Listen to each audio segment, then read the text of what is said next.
श्री हितहारी। शास्त्रों में भगवत प्राप्ति के लिए परहित करना अत्यंत आवश्यक बताया गया है। परहित, दूसरों का उपकार करना, इसमें सबसे बड़ा परहित है हम किसी अभक्त को भक्त बना दें।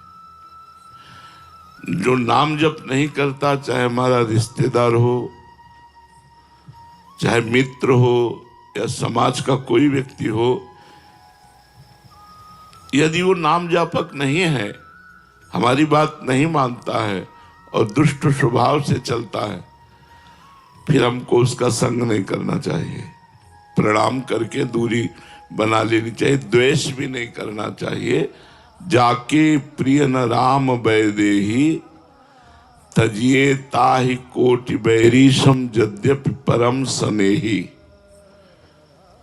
परम मित्र हो, परम रिश्तेदार हो, नातेदार हो, अब वो सब गंदे आचरण करता है और भक्ति की बात सुनना भी नहीं चाहता, भगवान का नाम सुनना भी नहीं चाहता, तो तजिए ताहि कोटि बैरीशम यद्यपि परम स्नेही, जाके प्रिय न राम बैदेही।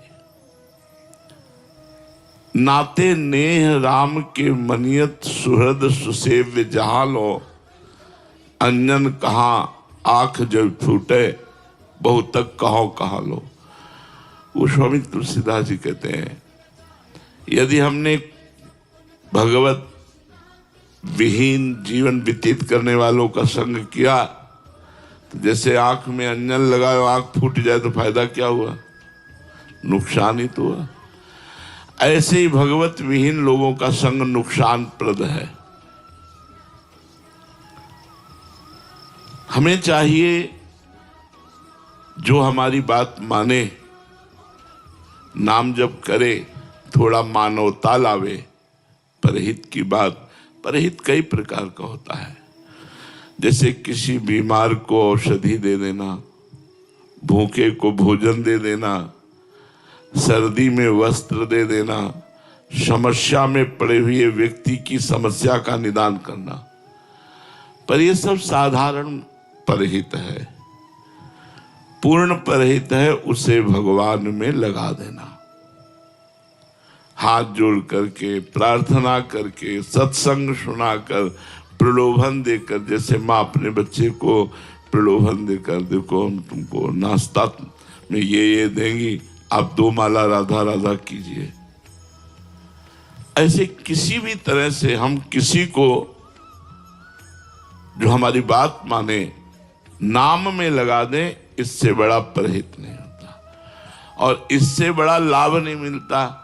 जैसे हमने 2 को नाम में लगाया, वो नाम जपने लगे, तो हमें उसका कृपा प्रसाद मिलेगा भगवान की तरफ से।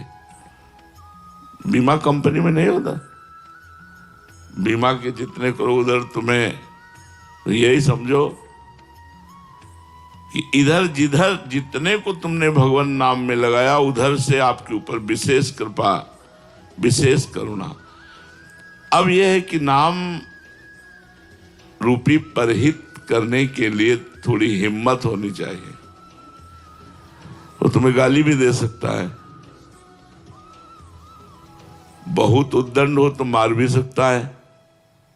जैसे महाप्रभु चैतन्य देव के परिकर में नित्यानंद जी और हरिदास ठाकुर नाम दान करने के लिए, नाम प्रचार करने के लिए निकले, तो आगे देखा एक गली में लोगों ने रोका, जाना मत। क्यों? बोले बड़े राक्षस स्वभाव के 2 भाई हैं, जगाई और मधाई। ये हर समय शराब पीते रहते हैं और गालियां बकते हैं। संतों से तो बहुत ही, आप जाना मत। तो नित्यानंद महाप्रभु ने कहा ठाकुर हरिदास जी से, क्या किया जाए? तो उनका प्रभु सच्चे अधिकारी तो यही है जो इमरजेंसी में ले वही भर्ती किए जाते हैं जो बहुत बीमार होते हैं। ये बिल्कुल दान के अधिकारी हैं इनको जरूर,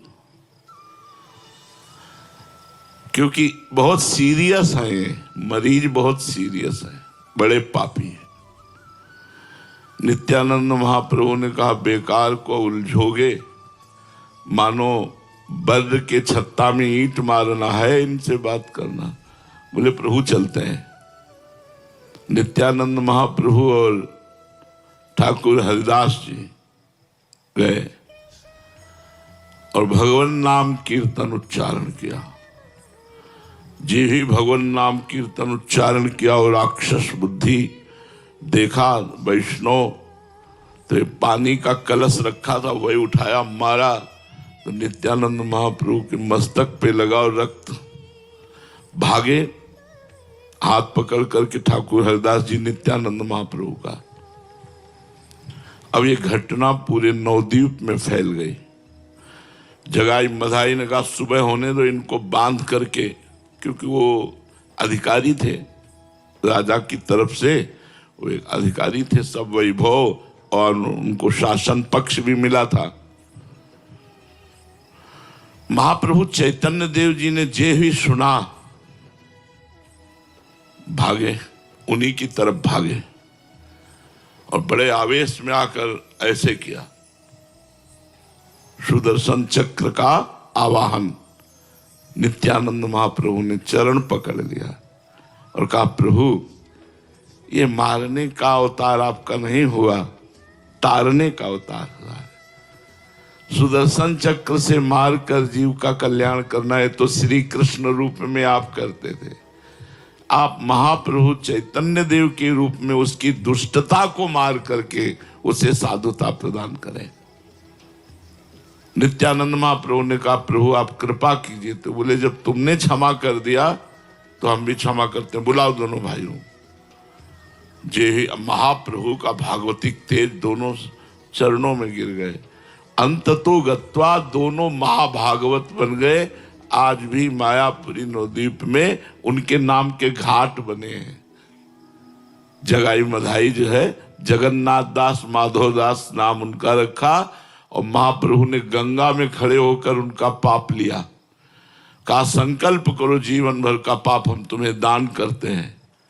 यद्यपि वो कांप गए कि प्रभु ऐसा नहीं, मैं बहुत पापी हूं। महाप्रभु ने कहा, महाप्रभु ने ये है परहित। अगर परहित करते समय हमारे को अपमान सहना पड़े, गाली सहनी पड़े और उसका मंगल हो तो हमें करना चाहिए। ये हमारी वैष्णव पद्धति है, ये हमारे भगवान के दासों का स्वभाव है। और सही पूछो तो मनुष्यता भी इसी को कहते हैं। अगर परहित की भावना नहीं स्वार्थ की भावना है तो उसमें राक्षसी भाव जागृत होता है, जिसे आसुरी भाव कहते हैं। और जिसमें परहित की भावना होती है उसमें देवी भाव होता है।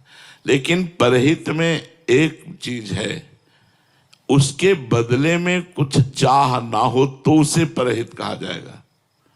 परहित करके कुछ भी चाह करना वो परहित नहीं रह जाएगा। इसलिए परहित करना बहुत कठिन है।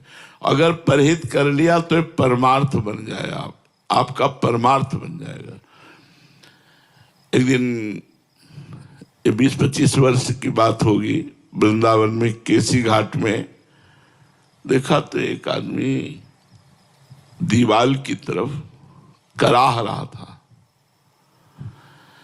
कदम लड़खड़ाए, पर हम सोचा गरीब बाबा जी क्या सहयोग कर सकते हैं। भिक्षा मांग के खाते थे, 1 रुपया पास नहीं, कुछ मतलब। नजदीक गए तो बड़े कष्ट में वो सब सोच से सना हुआ, बड़ी दुर्दशा थी जिसे कहते हैं। अब वो कहाँ से जीव आया था भगवान की कृपा से, बस थोड़े ऐसे बाल ऐसे। हम कहा बाबा हम किसी योग्य नहीं है पर आपकी क्या सेवा कर सकते हैं। तो उनका यहाँ तो हमें कोई पानी देने वाला भी नहीं, पूछने वाला भी नहीं, कई दिन से भूखा पड़ा हूं। यदि आप सुदामा कुटी पहुंचा दे तो सुनते हैं वहां संत सेवा होती है, तो कम से कम भोजन पानी तो मिल जाएगा। अब वहां से पहुंचाने के लिए आदमी चाहिए, रिक्शा चाहिए, व्यवस्था चाहिए। हमारे पास कोई व्यवस्था तो थी नहीं, सब ऐसे समेटा कपड़ों से ही तो उठाया उनको, एक आध जगह उनको विश्राम दिलाया, वो क्या फिर सुदामा कुटी में जाके, तो अब संत तो संत होते हैं, दयाल होते हैं, बारंडे में एक जगह उनका आसन लगा दिया, प्रणाम किया और गोपेश्वर के दर्शन करने जाते थे। दूसरे दिन गए तो कीड़ा उनके शरीर में,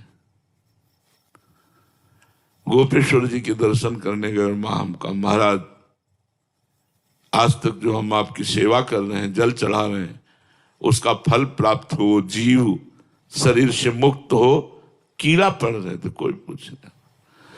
तीसरे दिन गए तो वहां जगह खाली थी, कहो महात्मा जी, बोले वो तो पधार गए थे कल उनका अंतिम संस्कार हो गया। नाच पड़ा मन, इतना आनंद हुआ अंदर, उस आनंद को हम कैसे बताएं। परहित से भगवदानंद की प्राप्ति होती है, पर परहित का मतलब बदले में कुछ ना चाहना। अब उनकी हम कृपा की बात करते, जब दूसरे दिन गए थे जब कीड़ा, तो हमारे मन में आया कि एक बार राधा बुलवाओ इनसे। तुम कहा बाबा एक बार राधा बोल दोगे? राधा राधा, हमसे ऐसे नजदीक बुलाया और अपना हाथ ऐसे। संतों की कृपा या किसी की भी कृपा भगवत प्राप्ति करा सकती। परहित, एक बार एकनाथ जी महाराज गंगोत्री से जल रामेश्वर जी के लिए ले जा रहे थे, पूरी मंडली थी। रामेश्वर पहुंचने वाले थे कि पास में ही एक गधा प्यासा पैर फड़फड़ा रहा था, जबान बाहर निकली थी, स्पष्ट दिखाई दे रहा था प्यासा है। एक दो भक्तों के मन में भी आया, पर उन्होंने सोचा गंगोत्री से जल रामेश्वर के लिए लाए, गधे को क्यों पिलाए। एकनाथ जी तुरंत गए और उसका सर अपनी गोद में रखा और पूरे घड़े का जल उसको पिला दिया। वो लोग रामेश्वर गए, रामेश्वर वहां गधे की जल पिलाते ही प्रकट हो गए। एकनाथ जी को साक्षात दर्शन भगवान रामेश्वर ने दिया। परहित पूज्य राधा बाबा अयोध्या गए तो सब कनक बिहारी के दर्शन के लिए जा रहे थे। उन्होंने रास्ते में देखा एक घोड़ा जो कौओं ने और पक्षियों ने खाया था, बीमार स्थिति में मरणासन में पड़ा था, मक्खियां भिनभिना रही थी। बाबा गए, ऊपर का चला उड़ा दिया और बैठ गए और मक्खियां हाँकने लगे। भाई जी इस बात में सावधान रहते थे क्योंकि बाबा भाव में रहते थे। बोले बाबा कहाँ है? बोले बाबा तो है नहीं। फिर पीछे लौटे, जब गए तो उनका चलो ना कनक बिहारी जी के दर्शन करने, मंदिर बंद हो जाएगा। तो उनका जब तक इसका शरीर नहीं छूटेगा तब तक हम कनक बिहारी के दर्शन नहीं। अब एक महापुरुष का संकल्प, थोड़ी देर में ही उसका शरीर पूरा हुआ और भगवत प्राप्त हो गया। हमारे को अगर कभी ऐसा अवसर मिले, भूखा प्यासा बीमार कोई कभी ऐसा जिसका कोई सहयोग ना कर रहा हो, अगर भगवान की कृपा से ऐसी सेवा करने का अवसर मिल जाए तो निश्चित भगवत प्राप्ति का योग बन जाएगा। भगवत प्राप्ति का, जो तुम्हारे साथ बुरा करे, यदि उसके साथ परोपकार करो, भलाई करो तो और डबल लाभ मिलता है। एक आपसे विरोध कर रहा है, आप उसका भला सोच रहे हो, भला बिना भगवान की कृपा के ऐसा कैसे सोचा जा सकता है। लेकिन जो हमारा बुरा करे उसका हम भला करें, ये और बढ़ करके परहित है और श्रेष्ठ परोपकार है। यही सुंदर देवत्व है, मानवता में देवत्व है। पर ये होना कठिन है, जो हमारा अपमान करे, हमारी निंदा करे और हम उसके, पर अगर हम परोपकारी हैं तो डरेंगे नहीं। एक बार हमें एक डॉक्टर मिले पागल खाना के, तो हमने पूछा पागल तो पागल ही होते हैं, वो आपके ऊपर भी प्रहार करने की कभी चेष्टा की? बोले एक दो बार खोपड़ी फूटी। तुमको आपको गुस्सा नहीं आया? बोले बिल्कुल नहीं। कहा क्यों? बोले हमें पता है वो पागल है, हमारा कर्तव्य है उसको ठीक करना। बोले बिल्कुल गुस्सा नहीं आई। एक अपना कर्तव्य समझने वाला डॉक्टर अपने ऊपर प्रहार करने वाले पर गुस्सा नहीं करता, तो हम अपना परमार्थ का कर्तव्य समझने वाले साधक होकर हमको गुस्सा नहीं करनी चाहिए। दान परोपकार के अंतर्गत ही आता है। दान दो प्रकार का होता है। अपना पैसा समझ करके दान करने से आपको हजारों गुना बढ़कर मिलेगा, लेकिन त्वदीयम वस्तु गोविंदम तुभ्यमेव समर्पये, भगवान का दिया हुआ धन ये मैं भगवान को ही दे रहा हूं, ऐसा करने से आपको भगवत प्राप्ति का योग होगा। भगवान का दिया हुआ भोजन ये सामने भूखे के रूप में भगवान ही है, ऐसा भोजन पवाना आपकी भक्ति बन जाएगी। बीमार रूप से भगवान ही है, धन मुझे भगवान ने दिया, ये भगवान का दिया हुआ धन है, मैं लगा रहा हूं। मेरा हमारे एक दृष्टि में आए थे ऐसे महापुरुष, कानपुर के मैदा फैक्ट्री के मालिक थे। वो जब आते थे तो सैकड़ों कदम दूर सब गाड़ियां खड़ी हो जाती थी, जूते उतार कर नंगे पैर साधारण धोती कुर्ता में ऐसे आते थे। उन्होंने कानपुर में यज्ञ की, करोड़ों रुपया ऐसे खूब बड़ी यज्ञ, कानपुर तो बड़ा शहर है। और आप सेवा क्या करते थे? डस्टबिन और झाड़ू हाथ में, उसको जो डिब्बा नहीं होता, जहां कोई दोना पत्तल फेंक देता उसे उठाते। अगर कोई पूछता यज्ञ कौन करा रहा है, तो बोले भैया हमसे पूछो कितने डिब्बा कूड़ा फेंक है, उसको तो बता सकते, हमें पता नहीं यज्ञ कौन करा रहा। स्वयं यज्ञ कराने वाला, लाखों करोड़ों की भोजन व्यवस्था करने वाला, बड़ी यज्ञ हुई थी, लेकिन कोई जान नहीं पाया यज्ञ की। जब हमें पता लगा तो हम कहा भाई तुम इस लोक के आदमी नहीं हो। इसलिए तो उन्होंने कहा महाराज मैं तो नौकर हूं, मालिक तो भगवान है, मैं क्यों कह दूं कि मैंने यज्ञ कराया, भगवान यज्ञ। अब किसी से मैं ये कहूं क्यों भगवान यज्ञ करा रहे हैं, ये भी चर्चा नहीं करनी है, मुझे तो अपने काम से मतलब। देखो स्वयं द्वारिकाधीश भगवान जब राजसूय यज्ञ हुई युधिष्ठिर की, तो सबके चरण धोने की सेवा ली। आप सुनो, जिनकी अग्र पूजा हुई, जो 14 भुवनों के अनंत ब्रह्मांडों के मालिक हैं, सबके चरण धोने की सेवा ली। हमें कोई नमस्कार करे, प्रणाम करे, यश कीर्ति ये चाह, लेकिन हम किसी को यश दें, सम्मान दें, किसी को ये दान वही सफल है जो भगवान की वस्तु मान करके भगवान को दी जाए। तो दियम वस्तु गोविंदम तुभ्यमेव समर्पये, अपनी वस्तु मान करके यदि आप दोगे तो वो कई गुना बढ़कर मिलेगी, पर उस भक्ति नहीं मानी जाएगी। और बहुत बड़ा दान करोगे तो स्वर्ग मिल सकता है, लेकिन भगवान की भक्ति नहीं, दुर्लभ है भक्ति। भक्ति को कैसे प्राप्त करें? अगर हम किसी को पानी भी पिलाएं तो पानी भगवान का और पीने वाला भगवान, ऐसे भाव से ऐसे करोगे तो तुम्हारा दान भगवान की प्राप्ति कराने वाला बन जाएगा। तीर्थ, ये सब भगवत प्राप्ति के मार्ग है। तीर्थ, तीर्थ 3 प्रकार के होते हैं, जंगम, मानस और स्थावर। जंगम तीर्थ मुद मंगलमय संत समाजू, जो जग जंगम तीर्थ राजू। ये संत महात्मा चलते फिरते तीर्थ हैं। जंगम तीर्थ, मुद मंगलमय संत समाजू, जो जग जंगम तीर्थ राजू।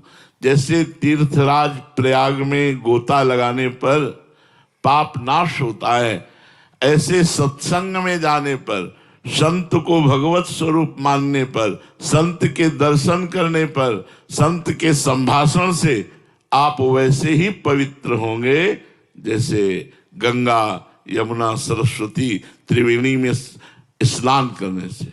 मुद मंगल में संत समाजू, जो जग जंगम तीर्थ राजू। चलते फिरते ये तीर्थ राज हैं संत जन। अगर संत समागम हुआ तो आप पवित्र हो गए, जैसे गंगा स्नान से, जैसे त्रिवेणी स्नान से। मानस तीर्थ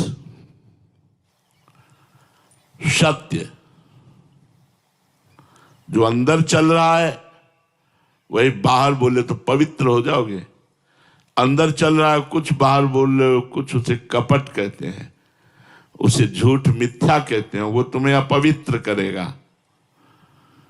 क्षमा, कोई तुम्हें गाली दे, अपमान करे, तुम क्षमा कर दो तो तुम पवित्र हो जाओगे। इंद्रिय निग्रह, अच्छे अच्छे पदार्थ खाने की जो तुम्हें लालसा है वो दूसरे गरीबों को पवा दो तो तुम ऐसे पवित्र हो जाओगे जैसे गंगा स्नान से। मनोनिग्रह, मन को भोगों से हटाकर भगवान के नाम में लगाने से आप परम पवित्र हो जाएंगे। तपस्या, अंदर आए हुए काम, क्रोध, लोभ, मोह, मद, मत्सर, इनके वेगों को सह जाना तपस्या कहते हैं। यदि सह गए तो ये मानस तीर्थ है, इनसे आप पवित्र हो जाओगे। जंगम तीर्थ साधु महात्मा, मानस तीर्थ ये, और स्थावर तीर्थ ये जैसे काशी है, उज्जैन, महाकाल, ऋषिकेश, हरिद्वार, गंगा, यमुना, जितने ये सब स्थावर तीर्थ हैं।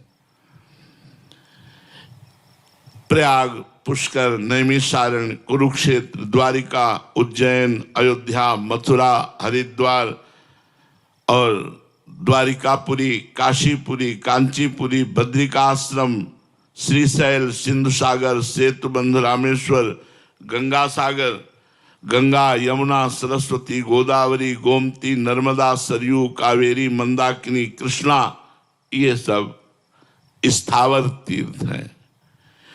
इन तीनों तीर्थों में स्नान करने वाला भगवत प्राप्ति के योग्य हो जाता है। जो स्थावर, मानस और जंगम तीनों तीर्थों का अवगाहन करता है वो परम पवित्र होकर भगवान के धाम के जाने के योग्य हो जाता है। भगवान के स्वरूप का साक्षात्कार किए हुए जहां महात्मा निवास करते हैं वो सबसे बड़ा तीर्थ होता है, क्योंकि तीर्थों को भी तीर्थत्व प्रदान करने की सामर्थ्य महात्माओं में होती। तीर्थी कुर्वन्ति तीर्थानि। अगर भगवत प्रेमी महात्मा किसी तीर्थ में पहुंच जाता है तो तीर्थ निष्पाप हो जाता है।